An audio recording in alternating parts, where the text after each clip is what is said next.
This is basically as fast as Eminem raps. This is as fast as I chatter my teeth. This is as close as I'll ever get to being Eminem. Chatter teeth. I want Hilary Swank in the next Terminator movie so bad. There is nothing in this world that you give me to do to hug a robot. It's because it's so incredible and intricate that it's impossible not to notice. Music's the core of this movie. I was born again to watch this movie. You'll find redeeming things and you'll be thinking about it for a long time afterwards. There was no bone saw. Just John hamming it up over here. 2.5 out of 3 of us recommend it.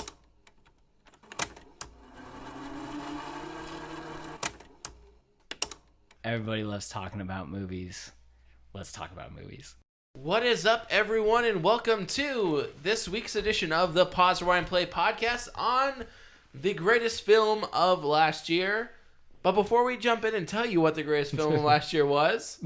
According to who? According to the Oscars. No, that was last week's podcast, according to the Oscars. That was 2 weeks 2 weeks ago. podcast. Oh, what Maybe did we do last week?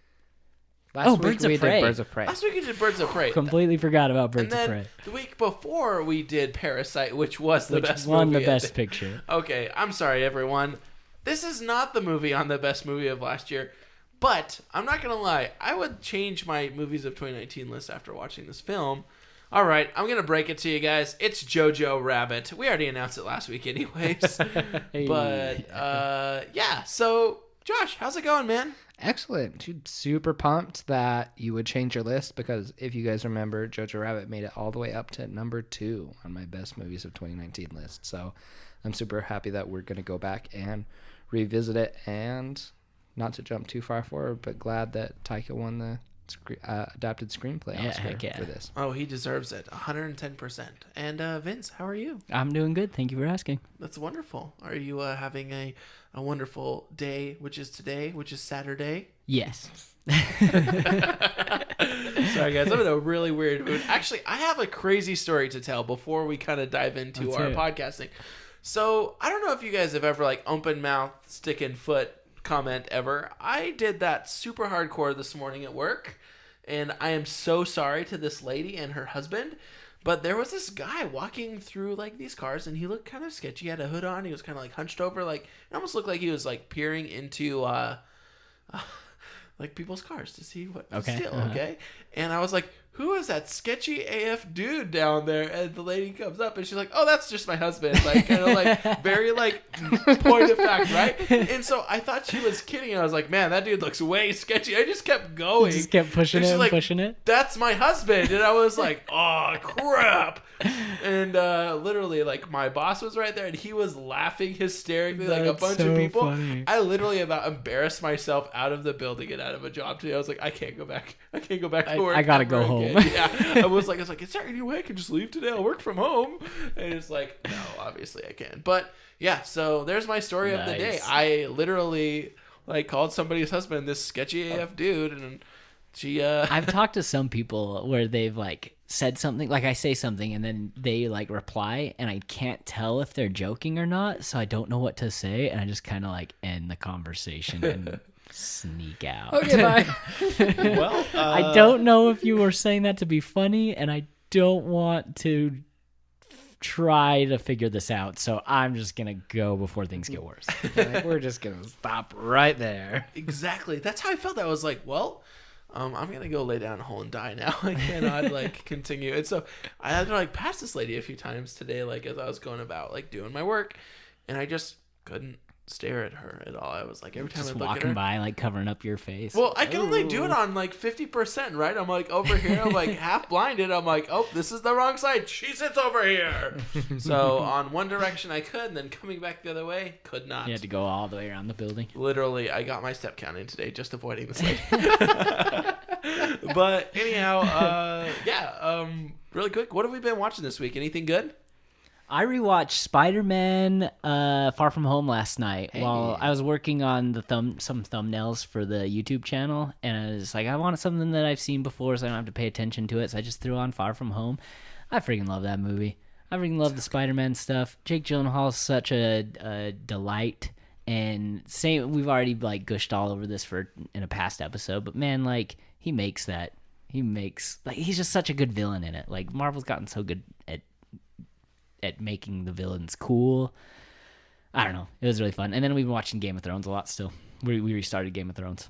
While we talk about like cool villains, I did have a quick question for someone who knows like the lore more of a lot of the superhero stuff. I thought when I first read stuff about it, I thought that what's his name? Skull is supposed to be like a villain in the Marvel Cinematic Universe. So he was the villain in the first Captain America.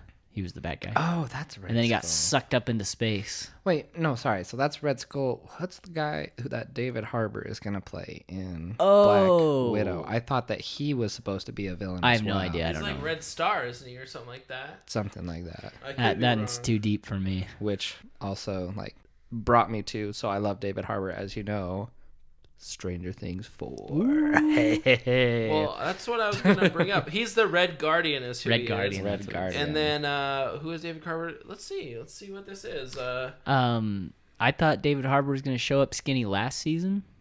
Apparently, he just needed to work on the railroad for a while to get skinny because I don't know if it was lack of beard or what, but his face is looking a lot thinner. Yeah, and I'm just gonna like, hopefully I don't like estrange like any of the audience by saying this. If you're one of those people who's online like calling out people and like freaking out because they're like, this is so dumb that they did this, we already knew this was gonna happen, like, number one, no you didn't. Like 2 days ago everyone was still, not maybe 2 days ago, but when it first ended, everyone was arguing whether it was gonna be, spoilers, sorry if you haven't watched Stranger Things, like him or like Brenner or like someone else. Who's Brenner? Like Brenner's like from the first season, like the crazy doctor. Oh, I forgot about that Because dude. you never saw that dude die. Yeah. And so people were talking and no one actually knew like what was going to happen. And so like you didn't know. And number two, like this is Netflix like controlling like their own destiny and controlling the rumors so that they put forward, hey, here is like this big thing that's going to happen in Stranger Things 4.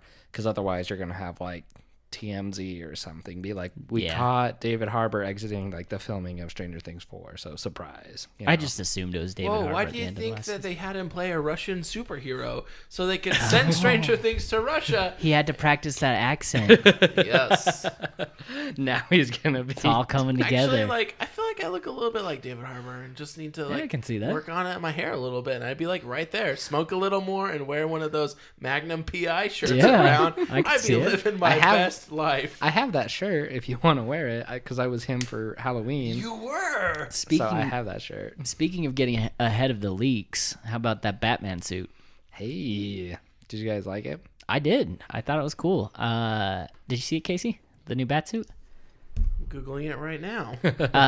It looks a lot more mechanical than the other ones. It's kind of cool. Yeah. We got the ninja style of Christian Bale. We got the brawler style of Ben Affleck, and now we're getting this kind of like a more realistic mechanical bat.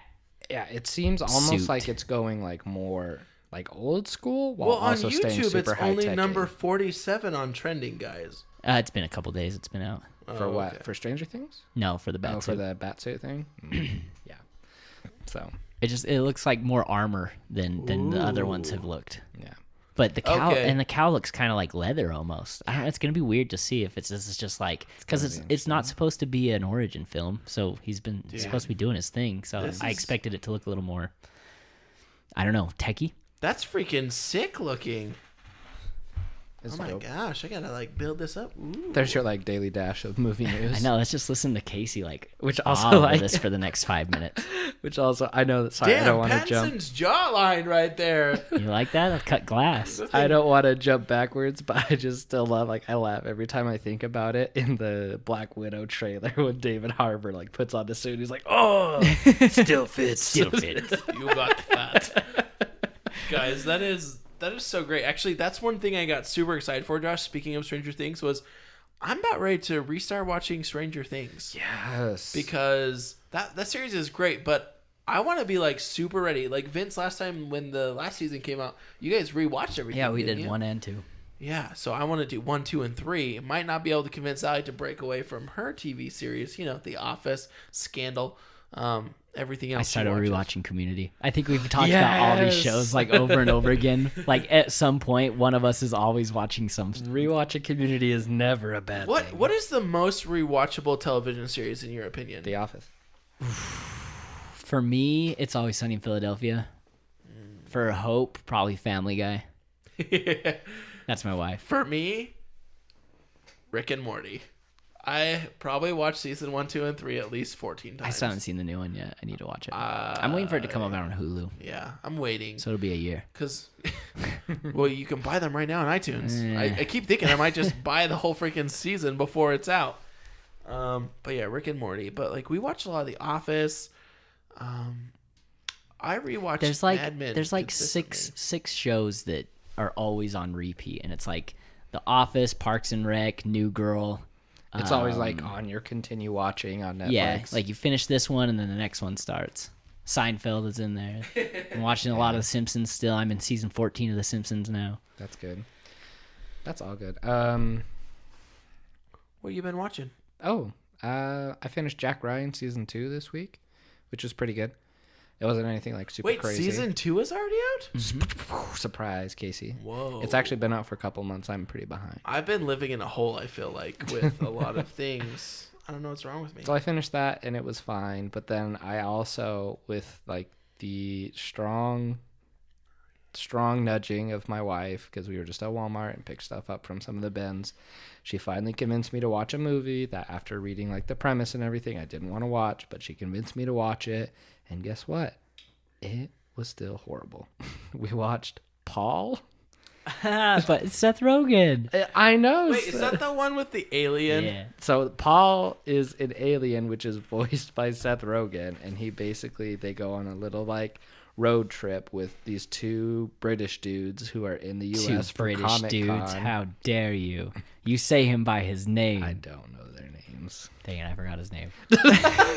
Simon Pegg. Simon Pegg. Wait, he's I the guy spaced from Dawn of the Dead, right? I think he is. Shaun of the Dead. Shaun of the Dead. Shaun of Sorry, the yeah, Dead. that's the one. It's like Edgar he's the Wright. comedian. Yeah. And then you also have, what's his name? Jason Bateman? Chasing him? Oh, is he one of the cops or something? He's like the cop, isn't he? Unless I'm thinking I don't of know. the It's wrong been guy. long. It's called Paul. It's called Paul, yeah. The reason I was finally, Jaleesa was trying to get me to watch it, and I said, okay, look, if this movie has higher than 50% on Rotten Tomatoes, we'll watch it, because we picked it up, and I just thought it was going to be one of those movies, especially after reading the back, and it was Paul, unrated version. So, it's just like going to be like one of those movies, and I was like, oh my goodness. Well, hold on. Let's talk about the cast in this. I haven't watched this movie, but I just want to read through the cast really fast. Simon Pegg, Nick Frost. Nick Frost, too, man. Like, those two are the guys. Yeah. They're the guys. Seth Rogen, Kristen Wiig, Jason Bateman, Whoa. Sigourney Weaver, Whoa. and Bill Hader. Like, Oh yeah, Bill Hader was in it too. What a cast. Okay, don't get me wrong. Like I laughed like my way through it, but like at the end, I still was like, that was super stupid. Like, but then again, like a lot of like those movies are just the comedy ones, but it wasn't like as funny as a lot of those ones are, and it was a lot stupider than a lot of them That's are. great. And so I was like, still a no from me. But so that's like what happened was I was like, all right, Julie, so we'll watch this. If it's somehow over like 50% even on Rotten What is it? Tomatoes, it's like 73 or 74. Oh, yeah. or People like it something. then, huh? Yeah, like critic score is over like that as well, and so I was like, okay, like fine, you win. I trust Seth Rogen with everything that he does. You He's win only this let round. me down once, and it was that like grocery store food animated one that they did. I can't remember what it was called. It was bad. It was really stupid. It's an animated movie where all the like all the like food items could like talk, kind of like Toy Story, but it's like food. Like Muppet Christmas Carol. oh, this is called Animated. Oh my gosh, I know what this is. I started watching it and couldn't It's so finish bad. it. It's terrible. It ends with a food orgy. Yeah, it Like, was just It awful. was a bunch of like hot dog buns and stuff. Yeah, Like it was like the hot the dogs. weirdest thing. It was the weirdest thing. I feel All like right, it's time to move on. hold on. Anyway, We have Jojo to- Rabbit. We have to talk about this awkward film. I know what it's called. Please hold on here for a minute. It is called Sausage Party. Sausage there Party, It is. that's Oh no! I thought it would be funny. It wasn't funny. Okay, so I really just watched Jojo Rabbit, about 14 hours of Taika Waititi YouTube videos, and then I got yeah. down the rabbit hole of this animated The history. Jojo Rabbit hole. Actually, yeah, I watched a lot of interviews. Actually, I felt more like a fanboy today than I ever have. Like when I like looked at my YouTube like watch history for the week, I was like, oh my gosh, That's because Taika Waititi is so entertaining. I just want him to like come, like Taika. If you're listening to this, like, I will not pay you obviously because you're very much more wealthy than I am. I could give him like $10. I could give him a hug. I could give him the best one-arm hug he's ever had, and then I Might be the only one he's ever had. Yeah, it could be. But if you have another one-arm friend, you could bring them, and then we could do a two-man one-armed hug, two one-armed man hug, A 3-man 4-arm which podcast. would make a 4-legged 2-armed hug, and That's the new name of the podcast. Whatever you just said, that's gonna be the new name. I don't even know, but no, Taika Waititi. If you ever listen to this podcast, whether it's next week or in the next decade, find me. You can find me, please. We struggled for so long. Sorry, I'm just like thinking about that. We struggled so long to come up with the name for our podcast because just nothing sounded right. And we never even tried anything like that. Like Nothing. like that the had to do with- 3-man 5-arm podcast or something Yeah. like that. All right, it's Might time rebrand. For, time Yep, for a rebrand rebranding, right now. everyone. Yeah. So three-man 5-armed podcast. I don't know what that was, but 3A, yeah, 5A. I kind of got into it this week. I just spent a lot of time like not daydreaming, but really more like visualizing my goal of this podcast, and I'm just like, I'm so amped, guys. So Awesome. the podcast is really like, this is really gonna be a real leg up. Put a leg on the table. Casey's But- foot is in my face. It's my size 12 there, buddy. No, but let's kind of jump into this. We're going to be talking Jojo Rabbit. We got some fun facts here, but first, do you guys want me to do the rundown of the budget, the cast, and all that really quick? Yeah, do it. All right, so we got Jojo Rabbit, which had a budget of $14 million, and the box office about $75.4 million. So, I mean, they made their money back. Yep. Threefold. That's what happens when you win Oscars. It is, but it's not like a huge blockbuster hit though. Like it's not like 300 million, 500 million. It's Didn't even just- hit 100 million. Yeah, less than that. But anyways, you got Jojo, the main character, who is Roman G. Davis. Sorry, I forgot his middle name. Griffin. Roman Griffin Davis. Elsa, who is Thomason McKenzie. Adolf, who is Taika Waititi. Then you got Fraulein. Oh gosh, I can't read my own thing. Rom? Yeah, Fraulein Rom, who's Rebel Wilson. Bring it up, Rebel. Hey guys, I've had 18 kids for Germany. She was funny in this. I'm not usually a Rebel Wilson fan, but she was good in this one. She's a hit or miss for me, and in this one, she most definitely was a hit. Mm-hmm. Then we got Dirtz. Is that how you say his name, or Dirtz? Who is the KGB? Stephen Marchand. the tall, the Gestapo. the Gestapo. Knock knock. Who's there? The KGB. I don't want to open it. You got the reference. It's your show, anyways. Do you know where that's from? All right, Dwight, let's move on. And then The okay. KGB waits for the one. All right. So then we got Finkel, who is Alfie Allen, aka Theon Greyjoy. I am so happy that his career is still continuing. I loved him in Game of Thrones. Yeah. His whole story arc was really like you went from liking the guy. I mean, he's just kind of there, and then absolutely hating him to liking him to feeling sorry for him to kind of liking him in the end. And then he's just kind of floats around and pops up in random things. John Wick, now this. Like, I just like seeing him be successful. Yeah, this guy, he's a great actor. I like him. And then his name is Captain Kleisendorf? Captain K. Captain K. Sam Rockwell. He did a great job in this. Then we got Rosie, who is one of Josh's favorite, Scarlett Johansson. And then Yorkie, who is Archie Yates, who is... One of my new favorites. How is he one of the funniest characters in this movie? It's because he's so good. dang cute. just want to pinch his little cheeks. It's definitely not a good time to be a Nazi. So many funny lines. What a crazy, crazy thing. Just to add to that, the critic score on Rotten Tomatoes is at 80%, and the audience score is at 95%, and IMDb gave it 8.0. I went through last night and I was reading like some of the like negative reviews on Rotten Tomatoes. I'm like, how Are there can some? like, well, because it's 80%, right? So that means that so 1 out of 5 critics said that the movie was just like rotten, which like depending on their own personal rating system, it's usually somewhere around like at or below like 3 out of 5 stars, you know? And I'm just like, how could you like rate this movie like a rotten movie? Like it doesn't make sense. And all of like the rotten ones I'm reading was just like,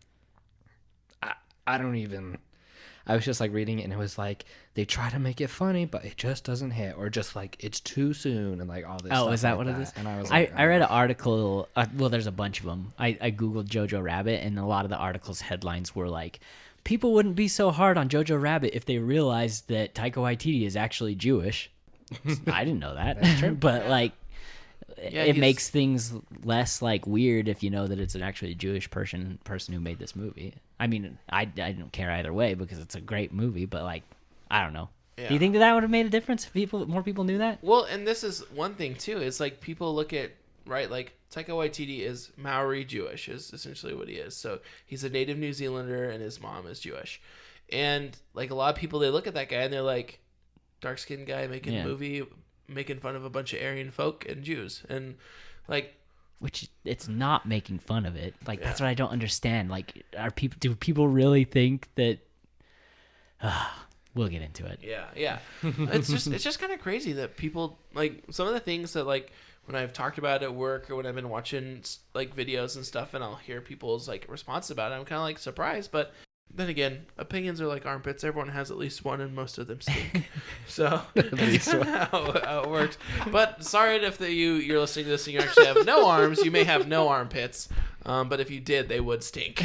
So yeah, that's where I'm going. But yeah, Josh, do you got any facts about this, or anyone else got any fun facts before we dive in? I've got one more. Okay. This movie was nominated for 6 Oscars and won 1, which was Best Adapted Screenplay. Well deserved. Based on the book. Yeah, the book is called Caging Skies. It is not a comedy. He says it's much more dark and focuses so much more on this terrible thing, you know. And he said that in an interview that I listened to, he was basically like, I feel like with these kind of stories, to make them more not acceptable, but more people open to seeing them, you put a little bit of humor in there, and you kind of make fun, not make fun of the subject, but kind of add a little bit of levity, and then trick them into coming in, and then you punch them in the gut with the sad part, which is exactly what he did. Take them. No. So he wrote the screenplay for this. He wrote it clear back in 2011 after his mother told him, like you said, after his mother introduced the book to him. Yeah. Wrote it in 2011, put it off to the side. He wrote it between Boy and What We Do in the Shadows. Well, and you've heard how he describes how he kind of like, he's like, I wrote it. Sorry, I'm not going to try doing it easy next time, but he's like, I wrote it, I put it away, then I went and made a little-known movie named Thor Ragnarok, like I went and made What We Do in the Shadows, and like a couple other movies, and then he's like, and then I came back to it, and I started making it later, and he's like, that's kind of how my process goes sometimes, is you work on projects for a long time, set it off to the side, and then back. You kind of dig into it. Are either of you guys going to talk about how he pitches this movie to like the, what do you call it? The companies that produce, the production companies? I have no clue. So imagine this, like I'm going to give spoilers to this. This is a film about essentially a boy who is in the Hitler Youth, essentially, and it's a very kind of like a comedic twist or a satirical twist on essentially what you've been fed and what you find out on your own, right? And how you kind of are able to make your own choices as you go. And so imagine you being the writer or the adapter of this film, and you're like, hey, I want to, pitch you this movie. It starts out with the boy of the Hitler Youth, and it ends there. Like, you can't really go any further on that, because like even like the production company's like, it's a little too soon, especially if you're talking a satirical thing. And then it's like, well, and then in the end, in order to get this movie made, Taika had to be Hitler. That was like the agreement between Fox Searchlight and him creating the movie, was that he had to play Hitler. Well, so because they were talking with him about it after, I think they had gotten the movie approved, but so they were talking with him about it, and they said, we want you to do it. And first of all, so Taika is obviously not the whitest of dudes. And so he was just like, look at me, like, how is this going to work? And then also at the same time, they said that if they had, because it was a very important role, the person who was going to play Adolf Hitler, because it couldn't be over the top. It just had to be like right there just as the imaginary friend to this young boy in the Unifolk. And he eventually ended up playing it, because if they had some like big actor playing it, like he said that it could have really detracted and like pulled attention away from what needed to be the main storyline. I think he joked about it and been like, have you seen the Will Smith Hitler movie or something like that? Like, it would have really derailed if like there had been like a big name actor, but because like Taika himself, he comes with like a minimal amount of prestige as far as acting goes, because people know him but they don't know him. It's not like, oh, Will Smith, but because he's becoming that legendary director, right, that we always like hear about, legendary director, visionary director. He's like stepping into those shoes in his own way, which is to do like, I feel like he has a Wes Anderson kind of hybrid vibe of his own take. This one especially did. Yeah, and it was just really cool. And so like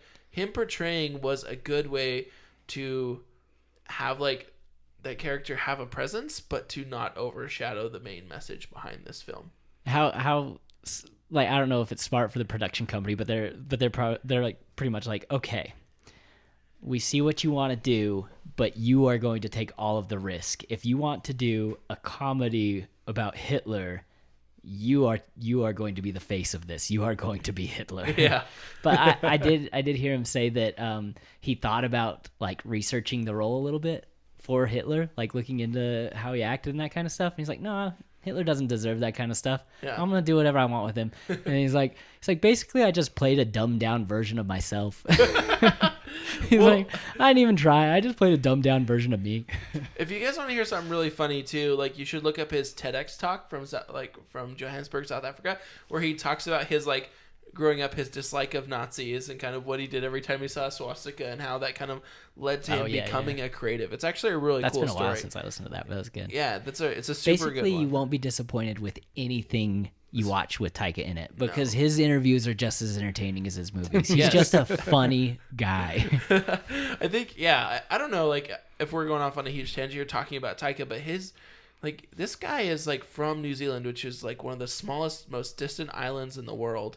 It's a lot of times, I found this out recently, they did, like, a survey, and on, I think it was, like 29% of world maps, just because of like where it's located, New Zealand's not even on there. Just because it's like so far off to the side, and the way that the maps are shaped, they just like forget to add New Zealand on there. They're like New Zealand, but be aware, New Zealand is where Middle Earth is. So if you ever want to go to Hobbiton, man, get on down there. So many good Flight of the Conchords quotes about New Zealand. If you haven't watched those, New Zealand, it rocks. New Zealand, just like Lord of the Rings. Oh, because he did some of those too, right? Yeah. Well, he's friends with Jermaine and the other guy. I just forgot his name. Brett. He's friends with those guys. Yeah. Essentially, all those guys kind of collaborate together because New Zealand is such a small place. Exactly. They just all collaborate and create some of the most. If you can get on with the humor, it's amazing. So, how many of his movies have you guys seen? Just out of curiosity. Not very many. So I watched. I mean, he doesn't have very many. Our boss was mad at me because you haven't seen enough. Because of the extremely low number of Taika films that I've seen. So yeah, go ahead. I've watched obviously like Thor Ragnarok, What We Do in the Shadows, right? Jojo Rabbit now. And I watched what's this one? It's the very first one he did. It's like a really 2 Cars One Night. It's like a super short film. I haven't heard that one. Like I think it's one of the first ones I watched. It was on YouTube for free, but like it was all really good. But I really want to see Eagle versus Shark. I remember trying years ago to watch that one, and I was like, this is weird, and I never finished it. It was before I really knew what Taika Waititi's style was or humor was. But add Hunt for the Wilder People up to the top of your list, and I've heard really good things about Boy too. I haven't got around to it yet. And he acts in it as well, right? Yeah, he's in all of his movies. Yeah. And again, we nerded about this last week, but What We Do in the Shadows is good stuff. Yes, and that from Al, that's her thing right there. So yeah, it's that means she's got the approval. But yeah, we've went off on a Taika Waititi thing for a minute. We'll talk about him further throughout the film and our discussion here. Obviously, we're not watching anything with you, so just imagine that I didn't say film there. But let's carry on and move forward. What's next on our list? What do you guys want to talk about? I did want to know, just like sort of a quick intro, and maybe it'll get some conversation sparked about what your guys' favorite comedic lines were throughout the movie, just like one-liners or like anything like that. And there's a lot of them, and as I watched the movie, I sort of wrote down a lot of mine, and even though what ended up being like probably I don't know, there's a ton of them, so I couldn't know if I could say it for sure. What probably is my favorite wasn't his, but I was surprised with the number of lines I wrote down that were delivered by Stephen Merchant. Oh yeah, The head of the Gestapo was so he had some good many ones. funny ones that were so good. What was the one where he's like, "Oh, we get calls all the time. People saying that there's someone hiding behind, or there's a Jew hiding behind their fridge. We come over, turns out it's just mold," like stuff like that. But then he's like, basically the same thing. Basically. So I don't want to spoil it if it'd be one of your guys, but like as he goes throughout, when he goes into Jojo's room and he's like, "Oh, there he is, the Fuhrer," and then he's like, "I wish more of our young boys had your blind fanaticism." And then also when Thomas and Mackenzie shows up, Elsa shows up when the Gestapo are in the house, and she's trying to hide, and she's like, "Yeah, isn't that right, little Frankenstein?" And he's like, No, there's no need to make fun of his hideous physical deformity.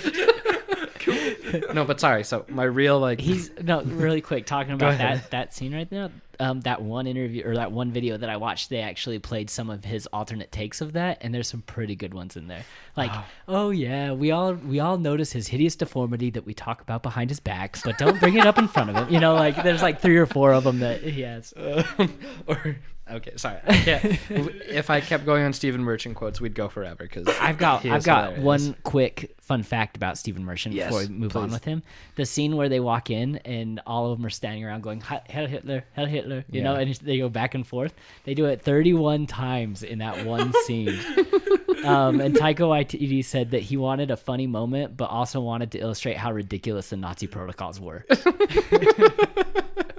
And it was freaking hilarious. Like, it just kept going and going. Oh, It's because like, it took so long, and then they started searching the house, and then Captain K gets there, and he's like, "Hey, like, what's been going on?" He's like, "Well, we were hiling the boy, and we were hiling yourself, and then we were hiling that." It just keeps going.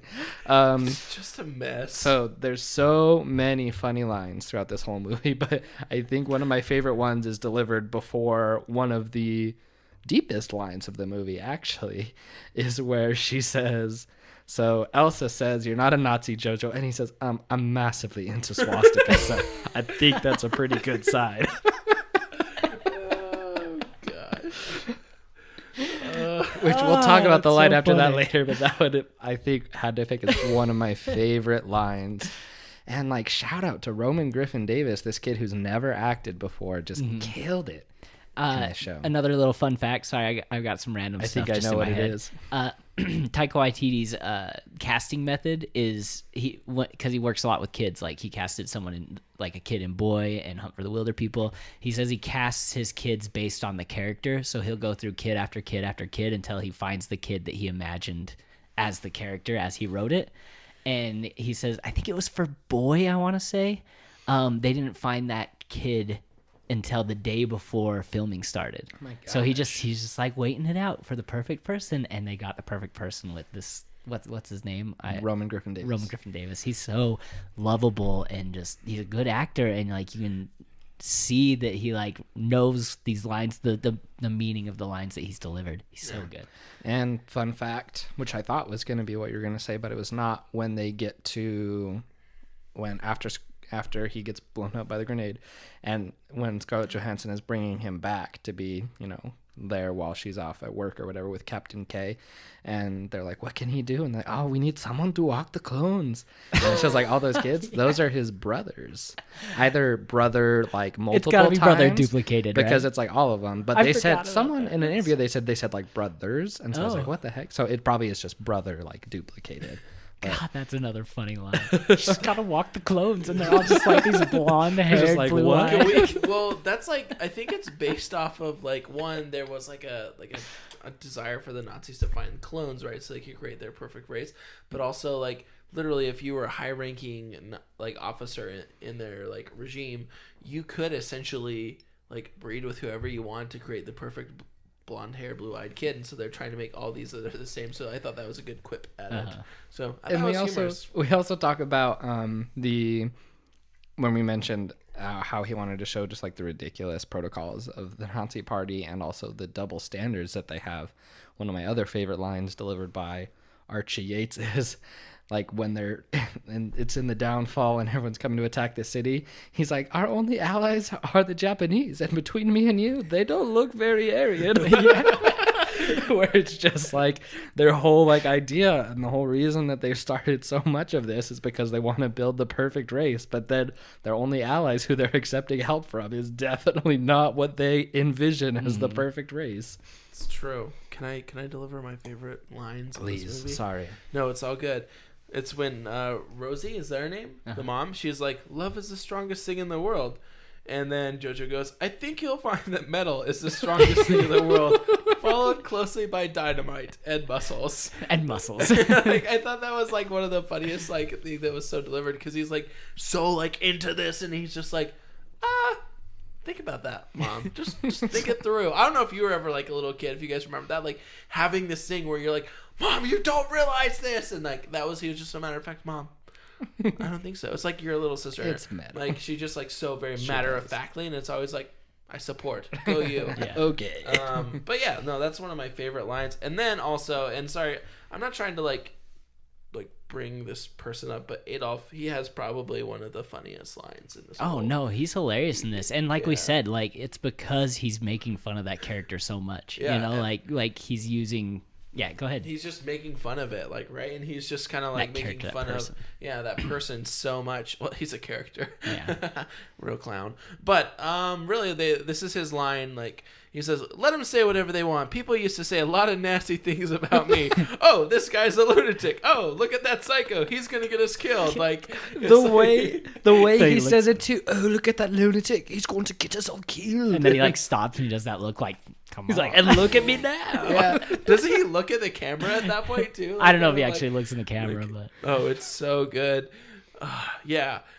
This is just full of great yeah, quotes. I Good don't. question. I wish I had written down some more, but they like it has some really really funny stuff. But like you said, it has some really like what's the word, poignant stuff as well. Like there's a couple of lines that what's the Rosie? Jewish girl? Oh, Elsa. Yeah, there's a couple of lines that Elsa delivers, like when God, I don't remember any of their names. When Jojo comes up and he's like, "Tell me about the Jews. Tell me where the Jews live." And she's like, "Oh, they live in your mind." Because they has this idea of what a Jewish person is, and what he is like imagining it is all in his head, and she just calls him out on it, like, "You don't even know. Like, it's all in your head." Well, you know? right at that little like boys camp or whatever, right? That training camp, they're like, they have horns. Like, what do you imagine them? And they're like drawing it out. Like that's what the fantasy is they're like nobody really knows, right? And so it's just like this lie that keeps getting woven and changed. Probably like each of these little camps, like it turns out to be something different. So every single one of them, they have the same idea that this monster, but it's they're dehumanizing them Yeah. so much, like just pushing this agenda of like Jewish people are not people, they're monsters, they're demons, they're blah blah blah blah blah. They're just making them as evil and as disgusting and as gross as they can, so that they don't have to feel bad about killing people. It's disgusting. It's crazy. And there's another line that's like delivered that's so heavy. I think that really kind of like made a point of like the counter movement within like this time period as well. So my wife and I, we went to Amsterdam, to the Netherlands, and we went to the Anne Frank house last October. Ooh, wow. And that was like crazy powerful. But then there's a line here when Jojo and Rosie, his mom, are like walking, and they walk up to the people who are hanging from the gallows, and he's like, "What did they do?" And she's just like, "Whatever they could." Yeah. And like, oh my gosh, it was just like one of those things where you're just like, And that was what's so good about this movie, is it starts out with so much levity, and like you said, it feels like a movie done by what's his face, Wes Anderson. Wes Anderson, where Yeah. it's like this kid playing Boy Scouts. Oh, the other line that I wanted to bring up was again by what's her name in the closet? I'm sorry, guys. Elsa? Elsa, again by Elsa, where she says like, or no, maybe it's Rosie. I can't remember who it was, but she basically says, "You can tell that I watched this recently." Sorry, I haven't watched it since theater. "Oh, you should have But told me. I have it. I bought just- it I right didn't have after we time. talked about it. I know you're busy with this week." But she said, the kid's like, "I'm a Nazi," and she's like, "You're not a Nazi. You're just a boy who wants to be a part of a club." And that's really what I he have is. that Yeah. line written down because that was the one that I was talking about. Oh, it where was? because she says, "You're not a Nazi," and that's where he says, "I'm massively into swastikas." And That's then so she right. says, "You're not a Nazi, Jojo. You're a 10-year-old kid who likes." There was something that I cut out because it's whatever. And then, "and dressing up in a funny uniform and wants to be part of a club." Just like, It's such a powerful moment. Like, that's really what it was. It's just this kid who just has been indoctrinated into this terrible thing and doesn't know any better and just thinks that the thing to live for is to go out, fight in the war, and then come back a hero and to be best friends with Hitler. That's all he wants, is this dream. When Rosie's just like, no, you're a kid. You should be out climbing trees and then falling out of those trees. Well, can I ask you guys a weird question? It's not a weird question. It's just more or less like, so recently, Allie and I watched for the first time Inside Out. And then we watched Jojo Rabbit. Best Pixar movie. Actually, I'm writing a blog post about it. It'll be up on our thing. But what I really want to say is, like, there is an imaginary character in Inside Out, right? An imaginary, like, a friend. And then in this, there's a stark different imaginary character. Like in this one, right? In Inside Out, like he's like made of cotton candy, part elephant, the elephant guy, whatever. Yeah. And then in Bing this, bong. right? Like his imaginary character is this perceived God, essentially. What we know of this person versus what this person really was, and the way it's portrayed in this is so great because this movie walks a really hard line to like trot through, to be honest. But did you guys ever have an imaginary friend, and how did you like dream up your imaginary friend, or like was it this powerful being? Because I remember when I had an imaginary friend, still do, like my imaginary friend has taken many forms, I feel like, throughout the years and changed based off of my life situation. I need someone to talk to when I'm walking through the forest, but I sound really weird right now. I'm kind of crazy. You guys might want to check me into an institution. But like I remember like I was really obsessed for a while with like He-Man and the Masters of the Universe. It was like this big guy wandering around and could like smash things with a sword. And then later, it got like to be the skinnier guy who was like could do lots of like James Bond type stuff. Like I don't know, like based off of your circumstance, right? That's where your imaginary characters come from, your imaginary friends, right? Like this kid just had the weirdest friend. And like this 10-year-old kid's imaginary Hitler friend was so much different than the real Hitler. He's playful and he's fun and he wants to be best friends and he's jumping through the forest and does that little dance across the screen. He's like a real cool, fun guy. Yeah. But then as soon as like even in this kid's imagination, he knows, I assume like in the back of his mind, he knows that it's really, as he's learning that Hitler's really a bad guy, you kind of see Taika Waititi's version of Hitler have that fun version, and then all of a sudden he cuts to this like mean, just like, what are you doing? Like I'm Hitler. You listen to what I say. You're a Nazi, and like it bounces back and forth there. In other words, get your shit together, kid. My favorite line actually of this whole film is the very last line. But he's like, "F off, Hitler," and he just kicks him through the window. Best, kicks him through the window, and it's like, what a good like message though, like that final thing that we see of this, the embodiment of this terrible being is like literally F off, like get out of here, kick him out the window. And it's such like a poignant message to today, right? Like if it's not worth it, if it's not benefiting society, get it out of here. Question everything, I think, is the kind of the lesson here. Don't follow blindly. So I'm bringing back like Josh's thought out moment. I thought for a long time last night after I watched the movie about like what the movie's trying to tell us. It's really good, and obviously it makes you feel things and it gives you a lot of emotions, but like what the movie is trying to talk to you about. And so I thought about it for a while, and I think that the symbolism, there's a lot of different symbolism in the movie, but like the main symbolism that a lot of times we're trying to see is pretty obvious, is Hitler represents Hitler for back then, but just also anything that tries to get you caught up in a wave of rush and in a wave of emotions to make you disregard your personal beliefs in order to feel validated, in order to feel like you're part of something that's moving somewhere, that's doing something. And so when we talk about Hitler and what he's doing, I think that even though it's his imaginary friend and it's his version of him, Hitler in this movie represents like Jojo and his inability to move past a lot of the things that he needs to in order to, like we say, like become a good person, but just like he's been indoctrinated in this for so long, he's been taught for so long, he just wants to be part of a club.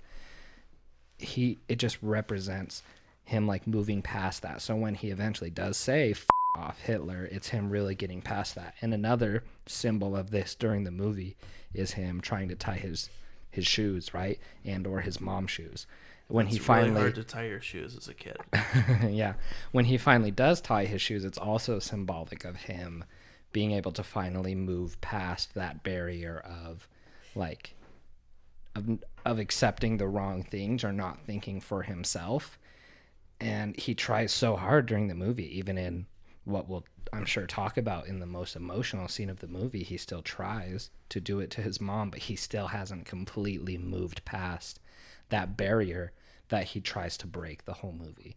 Because obviously he meets Elsa, and just throughout the whole movie, even though they become friends, he still hasn't moved past that whole Nazi regime of hating these people for no actual reason. And so we've talked about it, and you guys mentioned it a couple times, how the movie talks about taking things as you discover them, right? Not like taking them as other people give them to you, finding things out for yourself.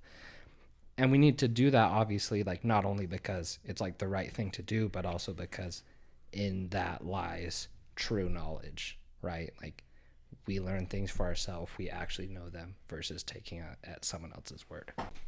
Josh's thought out moment. Well, and what a good thing to say right there is, like, think about it. Like, this kid has a mother and a father, and the father is absent, and so we're kind of getting into spoilers here, I guess. Like, we've been talking spoilers all the time. Spoilers! But the father has been absent for some time, and Jojo thinks he's fighting the war, when really he is not. He's not fighting the war. He's doing anti-propaganda, or he's had to flee for a reason, right? But no one's really told him why, because they don't want to dash this boy's probably a vision of so much of... Well, how scary is it for Rosie that she's, like, there fighting for the right cause, surrounded by the enemy, the Nazis, trying to help people, has a Jewish girl in her closet upstairs, and her son is, like, so indoctrinated into this, such a fanatic that even she even suspects that he would turn her in. And her husband is out. Like, she even tells him, like when she starts acting like him as the dad, you know, like so powerful, right? And there. I can't remember exactly what she says, but it's something along the lines of, "I'm out fighting for what's right," or something like that, where she doesn't say like, "Oh, he's a freedom fighter out fighting the Nazis." She just says like, "Your dad's a hero. He's out fighting for what's right." Yeah. Whether he knows what's right or not, she's still like portraying his father in this way that the dad can still be a hero to him, even though he's Nazi'd. Yeah. ScarJo definitely deserved her Best Supporting Actress nomination for this movie. Yeah, she did great. She did fantastic. And this whole scene, like, where there are two major twists for me in this film, and I guess I want to jump into them. Let's do it. If that's cool. So the first twist, right, is... I didn't see the twist coming at all. Did you guys see No. I knew it like 3 seconds. 3 seconds it before? happened. I lost... With the piano Are we talking about the shoes? The shoes? Yeah. Okay. So, like, as he's following the butterfly and it has, like, the piano music, like, 3 seconds... I won't say, like, I knew it, but, like, 3 seconds before he looked up, I just covered my mouth and I was like, no. Like, The eyes it start to can't. water. It's like, Yeah, it already started to happen. And then, which, by the way, like, sorry, like, this is definitely the best scene of the movie.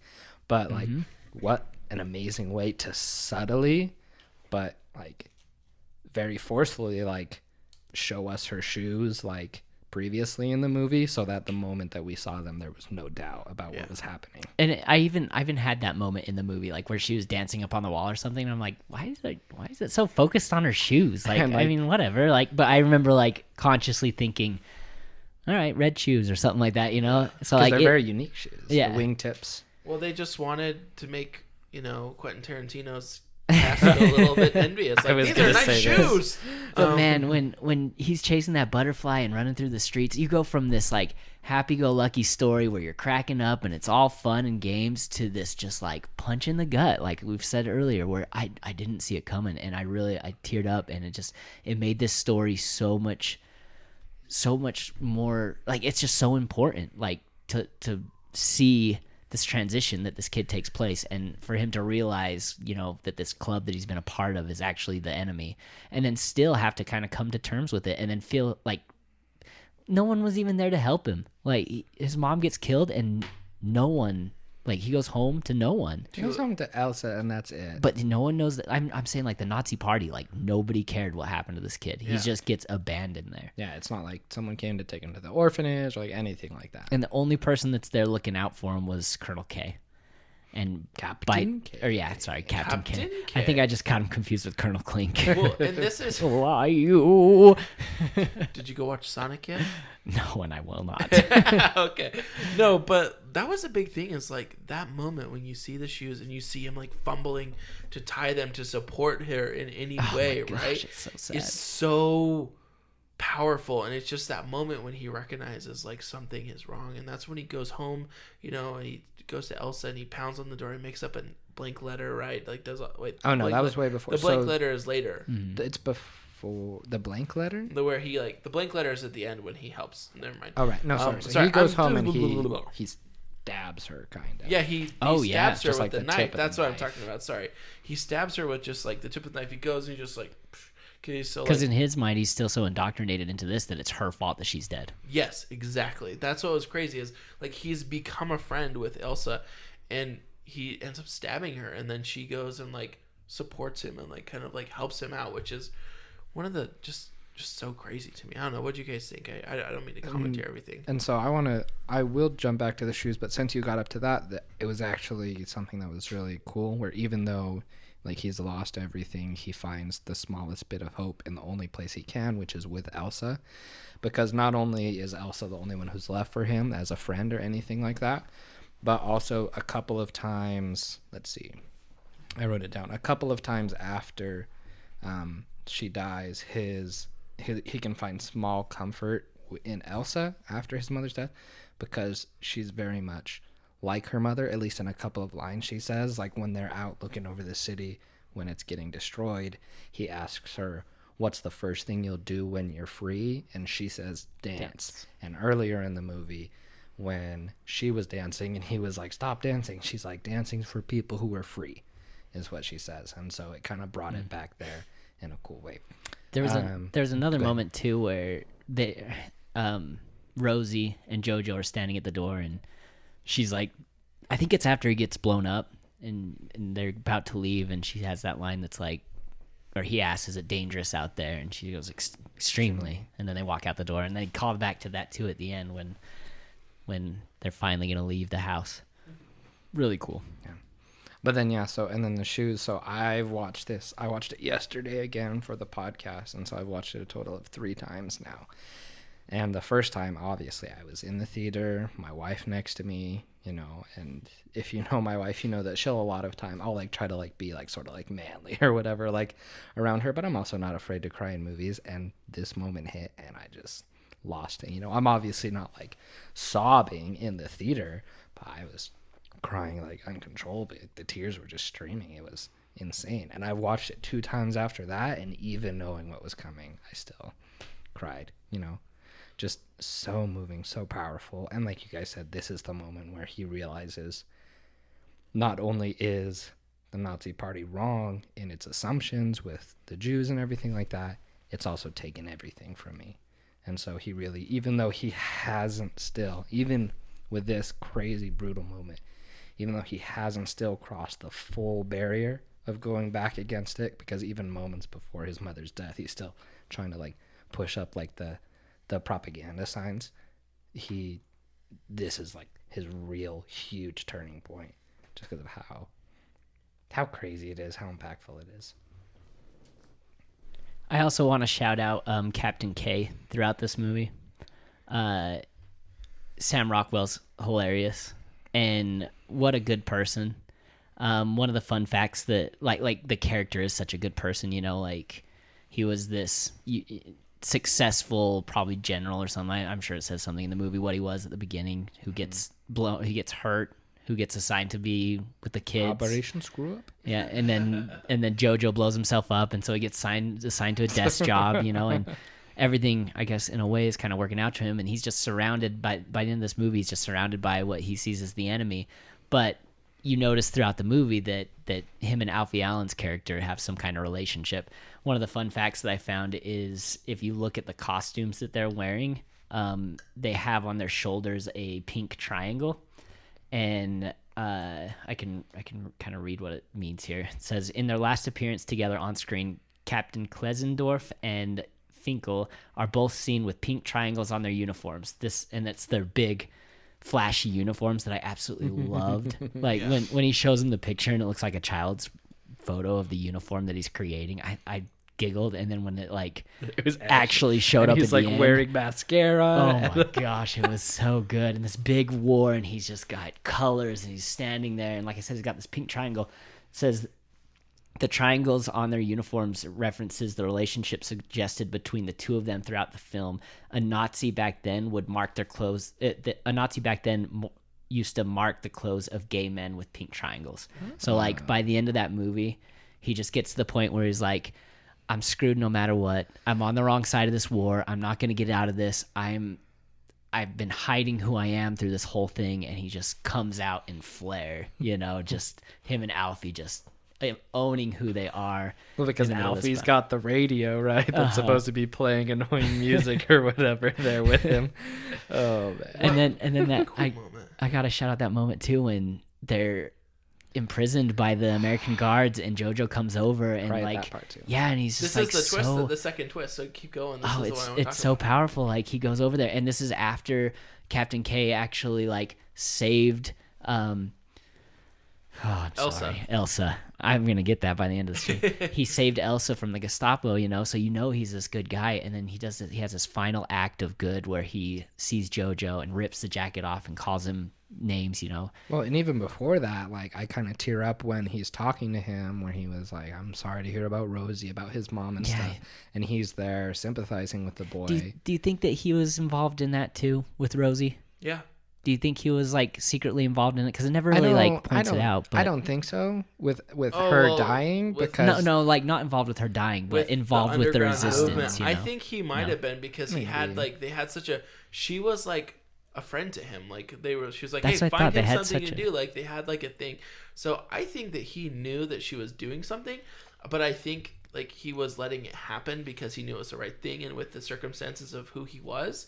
His it would make sense. He was probably just kind of as long as it doesn't cause me trouble beyond what I can handle and manage, I won't do anything. Yeah. Well, and also maybe because he says right there at the end when he's talking to her and said sorry about her, he says she was a good person, an actual good person. Yeah. He's even though he's going to try and do what's right here at the end by saving Jojo, he's not going to fantasize about the idea that he's a good person. He knows, seeing this come to an end, he sees what happens and he knows that he's in the wrong. But he probably, it's very possible. I was going to say no, but thinking about that, he probably know what she was doing. And so he says she was a good person. Just looking the other way. An actual good person. Well, and this is doing what's right. This is where I kind of think, and this jumps back a little bit in the film, and you kind of reference it when the Gestapo come to the house, Elsa comes out and says, I'm the sister, right? And the guy who's the Gestapo, Stephen Marchant, he's just kind of oh yeah, give me your papers, let me see your papers. And then Captain K is he takes it and he's tell me this, when was your birthday? And she gets the birthday wrong, and he's great, get an updated photo, you look like a ghost in this. He references it because he knows. That's what I think is he knows, but the Gestapo don't, right? Because he's a local person who has that kind of a relationship with the family in a way. Yeah. But the Gestapo don't know. Which I think is really cool that he kind of lets it go. And Elsa goes back after that and she's like, I got the birthday wrong. He let me live. And I think that was such a, what a cool thing to see that this guy who's he's representing and portraying such a terrible message in person. But at the same time, I think that's to reference that even though I think he's the perfect. Sorry, finish your thought. Well, I'm just saying, I'm not saying Nazis are good. I need that to be known. They're not good. But the person wearing the uniform was outside of the party and acting outside of the party, but was doing something to maybe protect others or to provide service. He was a bad person, but he was still doing what he could for the people who deserved it. I think he's a good representation of those people who knew that what they were doing was wrong, but had kind of no other choice in a way. I mean, I'm not saying it's right that he didn't just stand up and say, no, I'm not doing this, but he would have been killed. If they would have found out about his lifestyle, he would have been killed. Everything was going wrong for him. So I don't know at what point in his Nazi career he decided this is wrong, but by the end of it, he knew what was going on was wrong, and he knew that had to do everything. He knew his life was coming to an end. He knew he had to do everything he could to make up for his wrongs, and ended up saving Jojo's life. I don't know. I thought his character was really cool in this.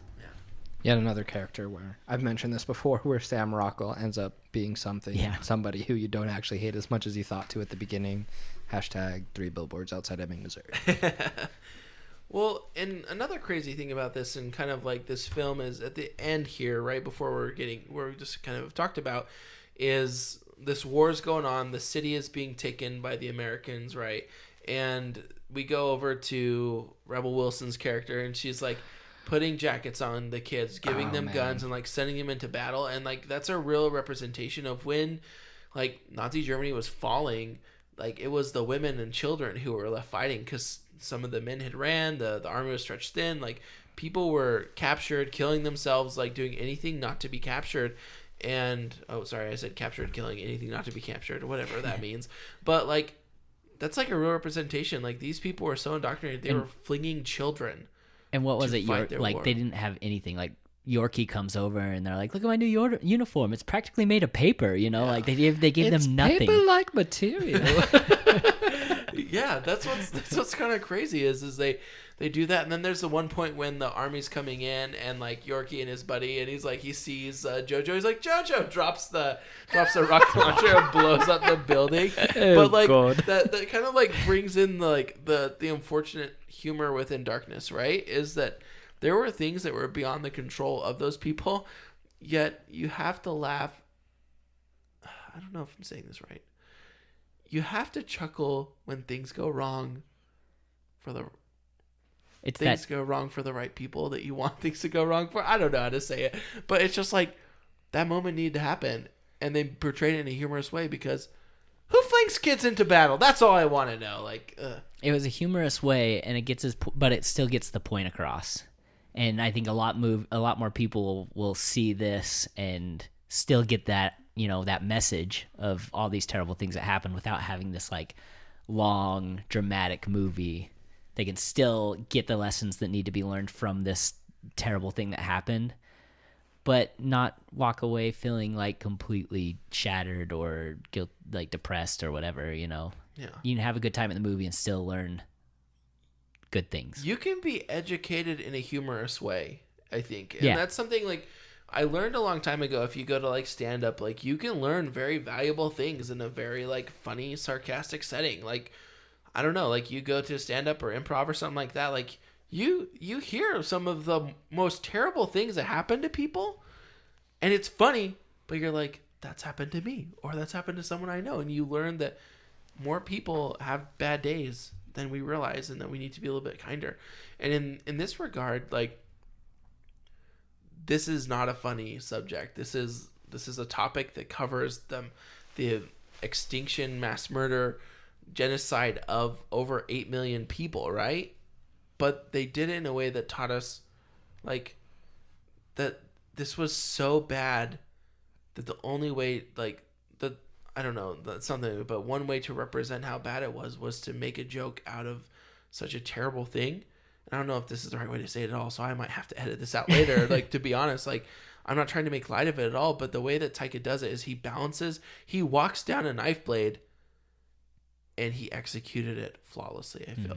Well, because, like you said, it's extremely difficult to say, is because it's not making a joke of the thing, it's making a joke so that people will listen to information that's about. A good way to say it. That's what I'm trying to say right there. Thank you, because we think about it and it's an awful, terrible thing, and while we wish that it never existed, it did.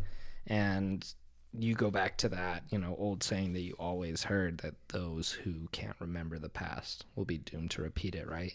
And so even though it's such an awful thing, it's something that's crucial for us to remember as a society so that we don't go back to such a terrible, awful thing. Because while this movie helps us remember both things that we can do now in our daily lives, it also is there to remind us of the horrible things that happened in our past that we can work and strive to avoid moving forward. Well, and Taika kind of talks about something else. Someone in an interview, like I said, I watched 10,000 YouTube videos. Someone brought the thing like, did you realize you were writing a film that would be so relevant for today?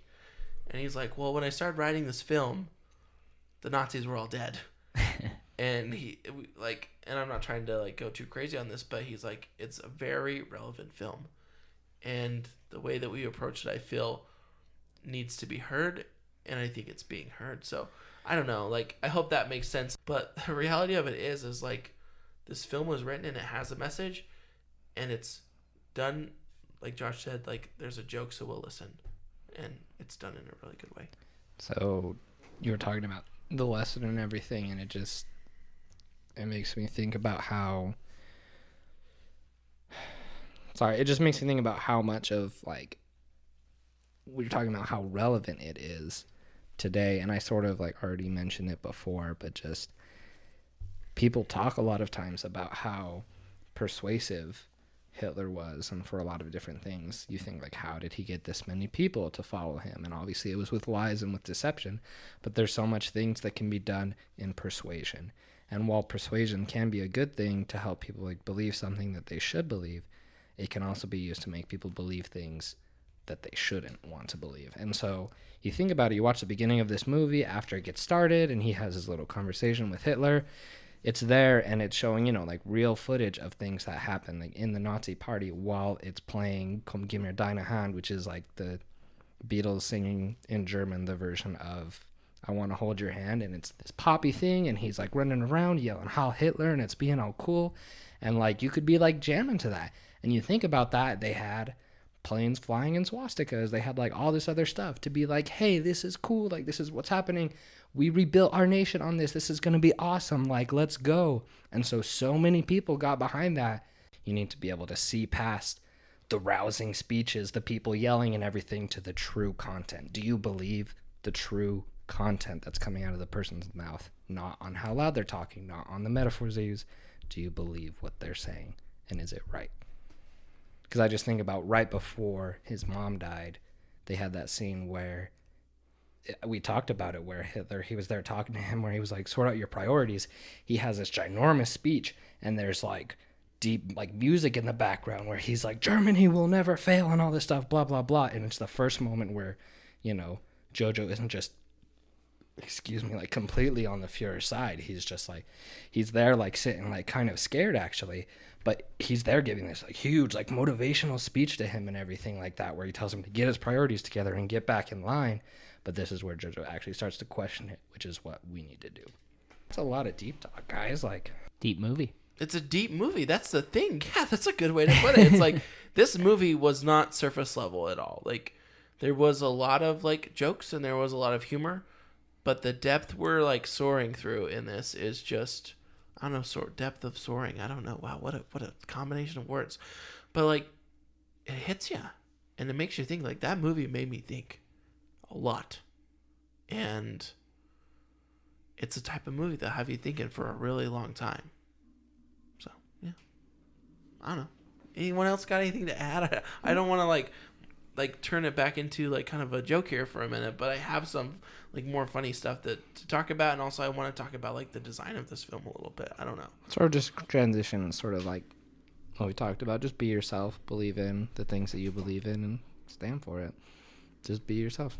And it's a learning process, right? Like, there are things that you have to unlearn, I think, too. Like Jojo, like we talked about, he was this indoctrinated boy who wanted to be a part of a boys' club and do cool shit. And here he is, like, finding out and having his eyes open and having to unlearn and relearn. And I think that's kind of interesting, too, like, portraying this and talking about this. Is, remember, like, Jojo writes these notes to Elsa, right? The letters to Elsa from her boyfriend. And he, like, writes them, he sits outside the door and reads them to her. And, like, the first one's like, you're ugly, I found another girlfriend, like, da-da-da. And, like, as the letters change, it represents Jojo's change of heart and, like, what he's learning, I think, which is a really good thing, is that the very last one, he rips a blank page out and he talks about so many good things, and Elsa opens the door, right? And she's just like, well, he died. So thank you, Jojo. These actually came from you and who you really are and who you're becoming. And that's kind of I think the thing is, this is a coming-of-age film that's not your typical, like, you know, like McLovin special or anything like that. It's high school.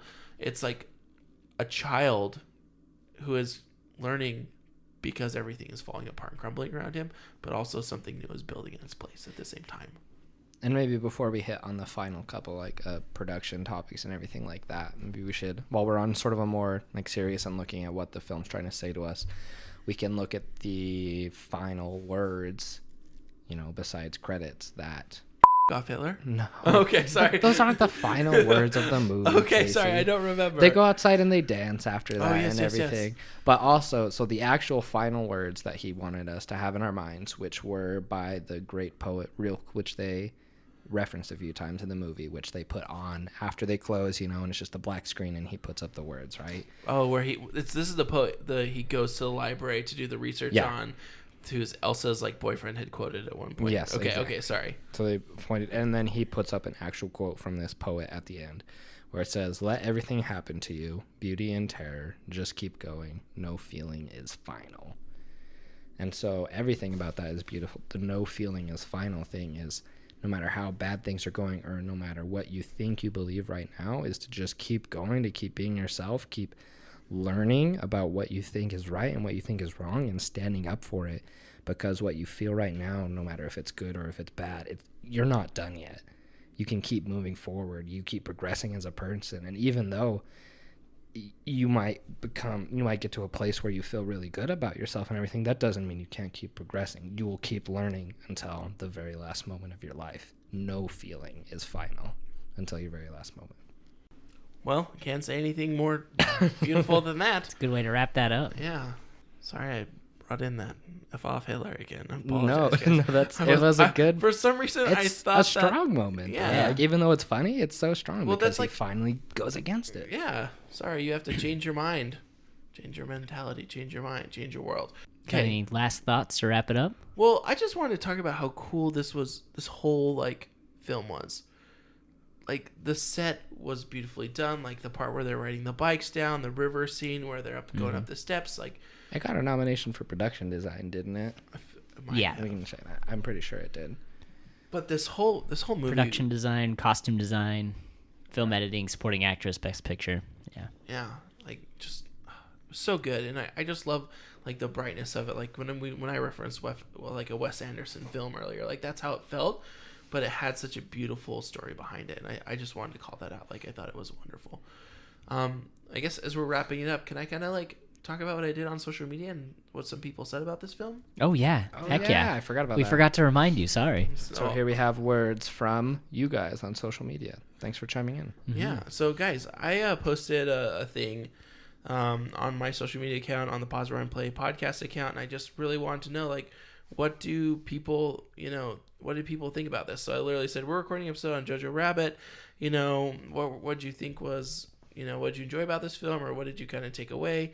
And I got a lot of good like feedback from folks, not the deepest stuff, but also just like some good stuff. So Josh's wife said it's good. I appreciate that. You know, and then Is that what she said? Yep, it's good. Well said. Well said. One of my really good friend, Anders, he's been kind of a mentor to me and helped me quite a bit. He said, such a good film, great casting, acting, writing, etc. Thank you, Anders. One person just wrote amazing. My friend Dallas, another person, Loretta, another friend of mine, just said best movie of 2019, comedic but done in a classy way, which I think is a good way to put it, like comedic but done in a classic way. Mm-hmm. And then another one was my friend's mom, actually. Thank you so much for sending this over. I super appreciate it. Rebecca, and she wrote, Taika Waititi did an amazing job on the movie. His insight into the characters' head was great for me. This was a great way to see how, you know, Adolf got in the heads of his people. The struggle it was for those who didn't drink the Kool-Aid. Such a great film. I think that's a good way. I'm surprised we didn't reference drinking the Kool-Aid. And then on Twitter, Josh, I've got one to add real quick. Cool. I invited my brother-in-law to come and be on this podcast with us because I watched the Oscars with him, and he was the whole night just like, Oscars, you know, or JoJo should win all the awards, JoJo for every category.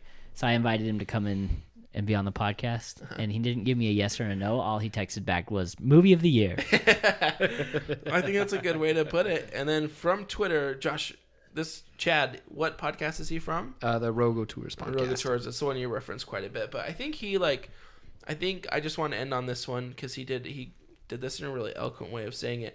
A tricky tonal balance, but but Watiti and the cast pulled it off.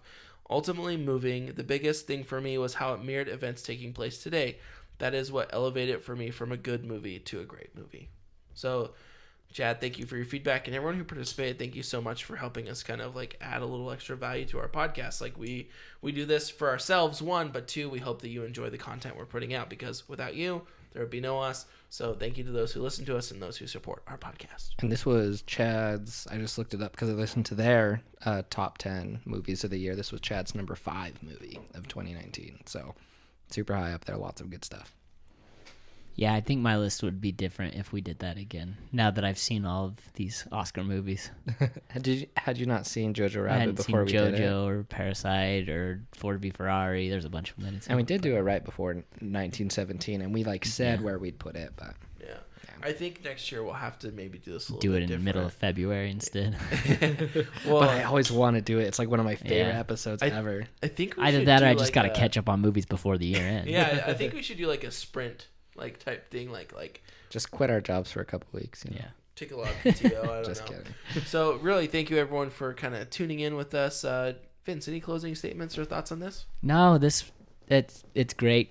I think you guys all summed it up so well. It's one of the best movies of the year for sure. Yeah. I can't wait to see what Taika Waititi does next. Oh, I think it might be another Thor movie. Thor: Love and Thunder. With I'm in. Natalie Portman. Little known film. I'm excited for that, but also I think I'm more excited to see what he does just on his own. Otherwise, yeah. Outside of a franchise. Like Thor is gonna be great. It's gonna be funny, but there's nothing like a Taika Waititi movie. Yeah, I'm excited. We'll have to see. Taika, come meet me, please. Josh, what about you? Any closing thoughts? No, just if you've watched this movie already, which I hope, if you've gotten this far, you already have. If for some reason you're here and you haven't, please, hopefully this was persuasive enough to go check it out, but persuasive in a good way, like we talked about. Just watch it, and if you've already watched it, watch it again and just see what you can take out of it, because so much good underlying beautiful nuggets of what we need to strive for as people. And that's just all. We've said it all before in the podcast, so I can't say anything more than this movie. Amazing. Yeah, I'm really sorry that I put off watching this for so long, to be honest with you. It's my only regret of 2018. No, I'm just kidding. Or 2019, dang it. What's wrong with me? But My no. only regret of 2018 is I didn't see a movie that comes out for another year after. Another year. Oh! No, really, if you haven't watched this and you made this far, thank you for listening to us ramble about something you don't know really anything about. But obviously, thank you for being here. So anyone who's new, we're grateful you joined us on the podcast. But those of you who stuck around for a while, thank you so much as well for just being a part of, listening to us ramble about movies and kind of pursue our passions a little bit with, getting together as the boys, drinking soda and talking movies. And so we greatly appreciate that. In conclusion, I guess, tell us what you think. Give us some feedback. You can comment on our social media posts. Our website is finally actually up and going, and it's actually going to get a little bit of a revamp and some love. But the website is now prppodcast.com. You'll see our logo right as soon as you sign on, and you'll be able to kind of check out what's going on. Josh and I have not forgotten this, but we had promised it last week on, oh, you guys are already going to be seeing it, but there is the Marvel bracket, though, is up and going. Hey. So, yeah, get on that Marvel bracket. Vote for the greatest Marvel film of all time. I hope it's not Endgame.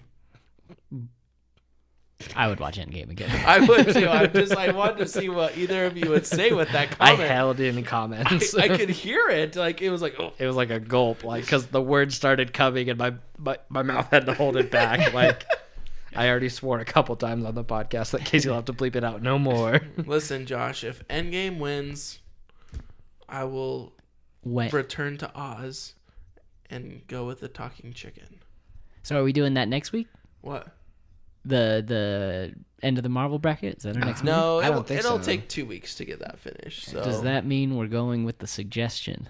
We are going with the suggestion, and I am so stinking stoked on this. Hey, thank you for your input. Yeah, so we had someone reach out to us on the Pause Rewind Play podcast Instagram feed, and so thank you, Josh_Schnur, messaged us and said you guys should totally do Willow. So Yes, yes, yes, Yes! I'm so excited for Willow. Don't We're gonna do Willow. listen. We're gonna have a good time, okay? We're gonna learn about magic. We're gonna learn about tall people. We're also gonna learn about weird names. Oh, is Peck's a derogatory name in that movie? yeah, peck. Oh, so I probably shouldn't say that. Yeah, we shouldn't say that. Sorry. I don't know what their regular name is. I'll look it up. I'll have it all for next week. I'm gonna come prepared. Like you in Star Wars, I will show up. Yeah. So yeah, next week we are watching Willow. Willow F. Good, man. George Lucas's finest movie, the one that he's so like most known for, Willow. We're gonna watch Willow. I can just see the pain on We're your watching face. Willow. Wanting to talk about this, but anyhow, next Have week. you seen Willow, Josh? I have not. No. Okay. Oh man, it's gonna be a real treat. Anyone who wants to join us in watching Willow, just text me, DM us. Maybe we can zoom you in. I don't know. But anyhow, watch Willow. It's on Disney Plus. Fantastic movie. You will not regret it. Join us in watching it. There's a little red-haired baby in there, so it's a good time. Anyhow, thank you for tuning in to our podcast, and we'll catch you next time. Adieu. Gesundheit.